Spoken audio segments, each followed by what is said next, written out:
السلام عليكم صباح النور والحضور. الحقيقة أنا هاوي في مجال تربية الماعز وغيرها من الماشية، ولكن انصدمت يعني في الواقع الحقيقي الخلط العشوائي للسلالات وبدون أي هدف، لا يوجد أهداف، فقط يعني بلينا بما يسمى المزاين، مزاين الحيوانات. المزاين ايش معناته؟ وش الهدف منه؟ لا يوجد شيء الا راس كذا او الصفه المعينه كذا او صفه كذا.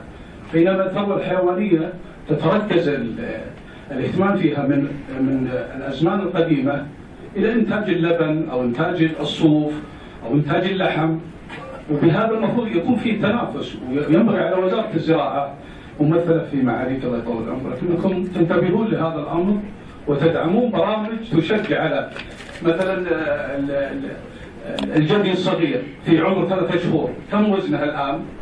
عندما اذا بلغ الوزن الفلاني مزرعه فاقت الانتاج في مزارع اخرى تعطى جوائز وتشجع، وهذا طريقه.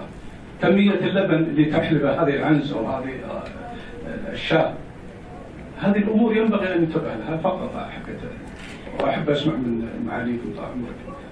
شكرا. لماذا ما عرفت الاسم الكريم؟ بس انه علي بن محمد ان شاء الله. حياك الله يا خالد.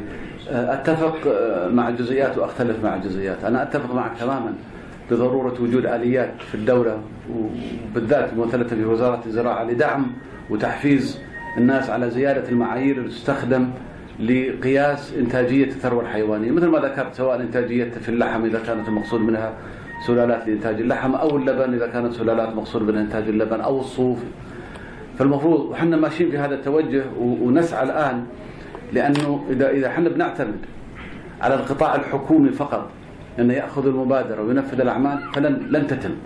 يجب أن يكون في هنالك شراكة واضحة ما بين الجهة الحكومية ومؤسسات المجتمع المدني.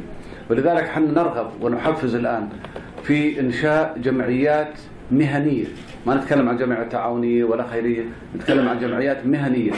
وفي هنالك الآن متقدم من الوزارة أكثر من مجموعات رغبتهم في إنشاء جمعيات مهنية لمربي الأغنام أو مربي الماعز أو مربي الإبل. وهذا التوجه اللي احنا ماشيين عليه، ولا نستغني يا أخ علي أبدا، يعلم الله، ما نستغني عن نصائحك وتوجيهاتك وتذكيراتك أنت وشرواك. النقطة اللي أختلف معك فيها أنه إذا كان المزاين ما تعجبك لا يعني ان احنا نهمشها، يعني لابد ان احنا نترك المجال لكل الناس، والاصل في الامور الاباحه. ما في شيء يحرم انه تصير فيه مزاين الابل ولا مزاين الماعز العارضي ولا مزاين الماعز الشاميه ولا مزاين النجدي ولا مزاين الدجاج حتى. ما في شيء، وموجوده مزاين الدجاج، موجوده مسابقات الان في المملكه مزاين الدجاج. هذه ما هي عيب، هذه ما هي عيب. انا بالعكس، انا اعتقد انها بالمره ممتازه، لأنها توجد علاقة طيبة ما بين الإنسان والحيوان. وحنا نعرف جميعا إنه العلاقة ما بين الإنسان والحيوان ما هي علاقة سهلة، يعني علاقة أحيانا تصير حميمة. فلا نقعد نقلل من أهمية المزايين، تراها بالمرة تنفع ما تضر بإذن